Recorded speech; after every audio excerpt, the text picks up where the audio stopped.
streets lit up when a new leak dropped, one that put Young Thug's name against some of the heaviest hitters out of Chicago. A phone call from inside caught him speaking on Lil Durk, and the fallout was instant.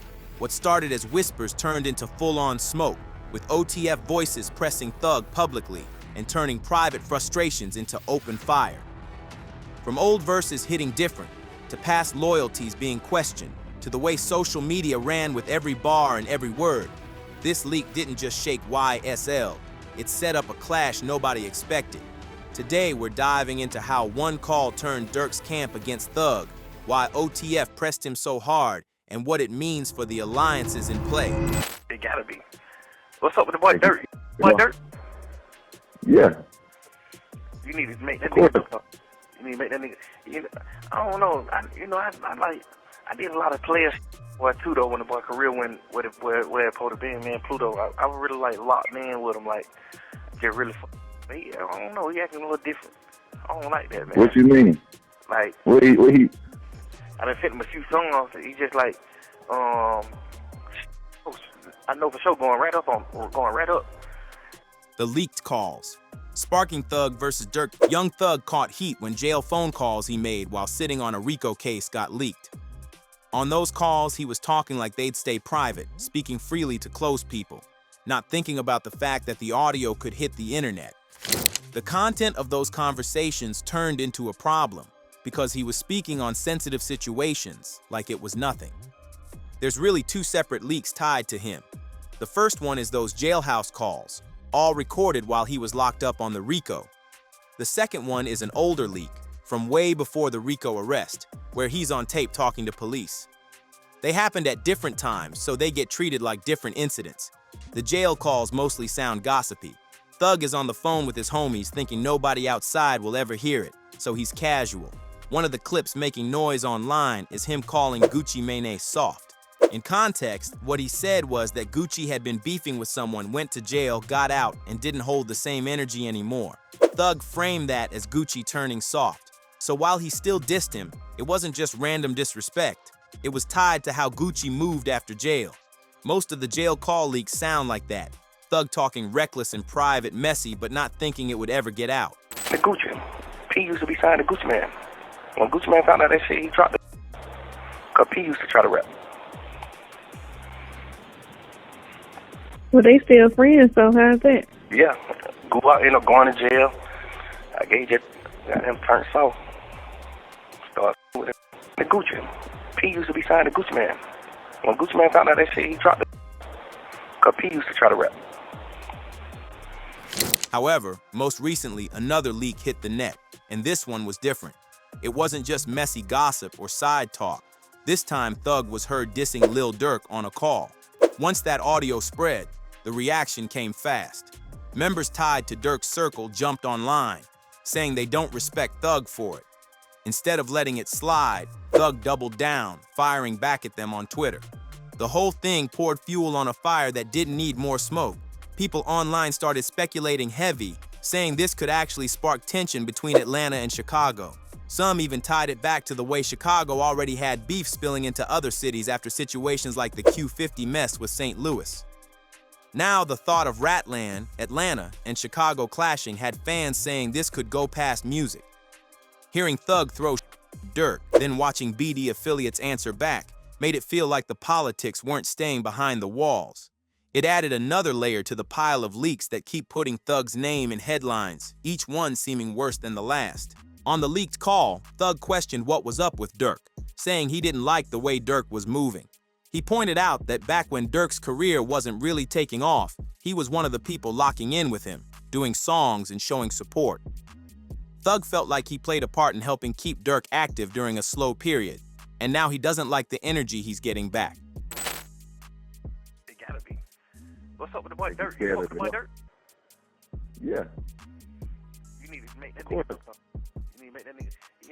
I don't know. I did a lot of player shit for the boy too though when the boy career went where it supposed to be, man. Pluto. I was really like locked in with him, like just really. But I don't know. He acting a little different. I don't like that, man. What you mean? Like what he?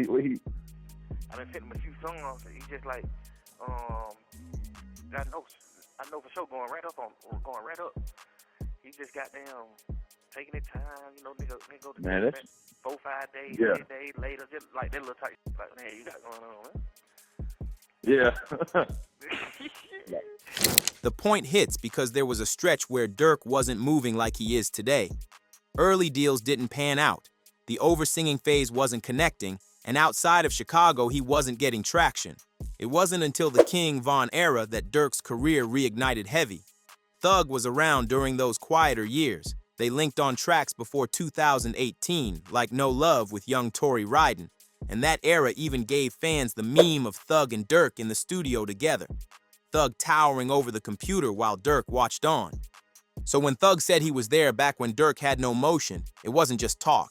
They really had history, but the way the leak came out, him questioning Durk's loyalty and attitude, made it sound like another fallout waiting to happen.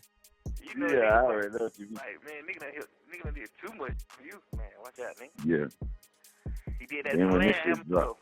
too. Yeah, I want them on For my real? last album. Yeah. He sent a On the song pump. from he sent a song from the last album. Yeah, he sent a song for it. Then goddamn, when it's time to clear the song, he don't clear the song. So the song didn't make the album. Like, look, He ain't like, clear. Man, didn't clear it. Didn't clear the song.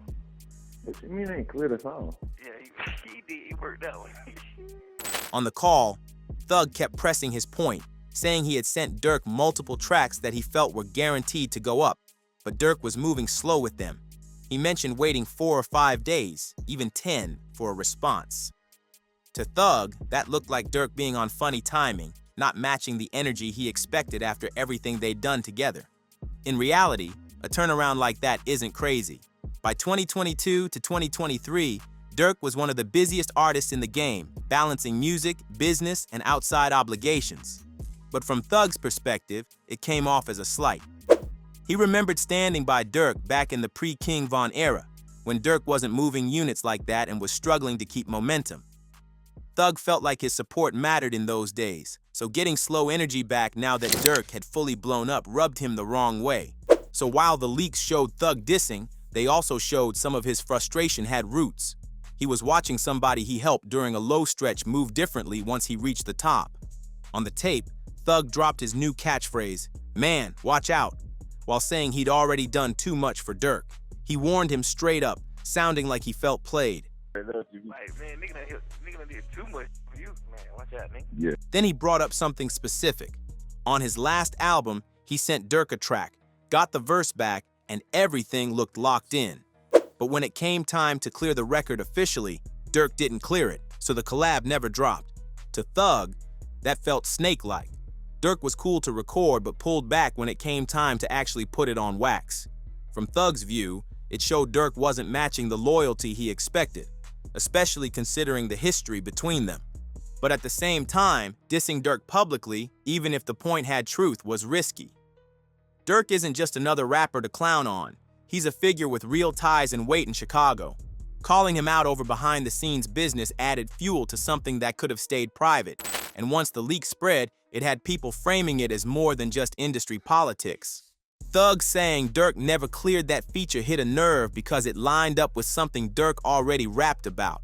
On a King Von track with Durk, he spit about rappers paying for features, but then not clearing verses, clowning them for playing both sides.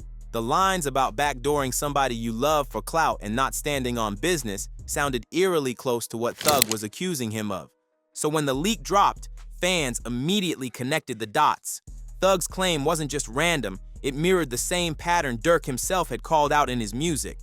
That's why the whole situation started to look even uglier. Thug wasn't just venting about slow responses or loyalty issues. He was pointing at behavior Durk had already admitted happens in the industry. But calling it out on a leaked phone call while sitting on a RICO case made it way bigger because this time the words weren't in a verse. They were personal. When that bar from Durk's verse got lined up with Thug's leaked call, it set off wild speculation. Durk rapped, "Rap is goofy stains, pay me for a song, don't clear the verse, we don't go off names, we go off." Fans started asking if he had been talking about Thug years back. The wording fit too clean. Thug was now on tape, complaining about Durk doing exactly that. If that was the case, Durk basically stained Thug in his music long before the leak. He didn't drop names, But the line about not clearing verses hit harder now that the context was out. To fans, it looked like Durk had already aired him out, just coded in drill lingo. In the call, Thug doubled down, saying Durk gets online talking slick, acting like he's above it, but behind the scenes he's the one playing games with features. He labeled it cap, straight fraud, and it matched up with what the media was covering too, like the TMZ article from late 2022, where Durk was in headlines heavy. For Thug, it wasn't just about a verse, it was about loyalty, image, and how the industry politics were crossing into personal territory. He sent a song for it. Then goddamn, when it's time to clear the song, he don't clear the song. So the song didn't make the album. Like, look, He ain't like, cleared. Man, didn't clear it. Didn't clear the song. What you mean ain't cleared the song? Yeah, he did. He worked out. Then you get on the internet, keep talking about thug this and that, man. Cut that cap ass shit out, man. You rap to be crazy, boy. You rap a hell, boy. Cause I love Thug. Even with the history between them, Durk publicly pushed the Free Thug message once the YSL case exploded. He told his 14 million Instagram followers to drop hearts if they wanted Thug free, switched his profile name to Free Jeffrey, and made posts calling for Thug's release. He even referenced that old line about calling Thug and telling him everybody saying he could have been caught in the same RICO. But on the leaked call, Thug dismissed all of that, saying Durk's Free Thug support was capped. To him, it didn't match the way Durk had moved with features and the way he spoke about him behind closed doors. The snitch question. One of the leaked calls that stood out was Thug talking with 21 Savage about Gunna and the RICO. In the case, prosecutors were trying to frame YSL as a criminal organization. That's how RICO works. Designed back in the day to hit mafia bosses, it lets the feds charge the head of a group if they can prove the whole crew is a criminal enterprise. For YSL, that meant Thug was the main target. Gunna and other members got pulled in too. Prosecutors made it simple. If people on the inside admit YSL is a gang, it strengthens the case against Thug. If everyone stood firm and denied it, they'd have a harder time proving it. But when Gunna and others agreed with the state and acknowledged YSL as a criminal organization, it flipped the situation. That move gave the state leverage, and Thug's case really took off from there. And you have personal knowledge that members or associates of YSL have committed crimes in furtherance of the gang. Yes, ma'am. You were present when law enforcement officers stopped the vehicle in which you were present along with Jeffrey Williams. On the call, Thug was venting to 21, saying he couldn't believe Gunna went that route. He felt betrayed. Savage tried to calm him, saying he didn't think Gunna did it to hurt him, more that it was the only move that made sense for himself. Thug wasn't trying to hear it. He made clear he didn't care about Gunna's reasons. That call with 21 hit different because it showed how much the Gunna situation cut him. Thug told Savage he couldn't believe Gunna folded, but 21 flipped it back on him, reminding him that he told his own brother to take the same deal, to admit YSL was a criminal organization so he could walk with no time. Thug denied it, but the paperwork shows he did.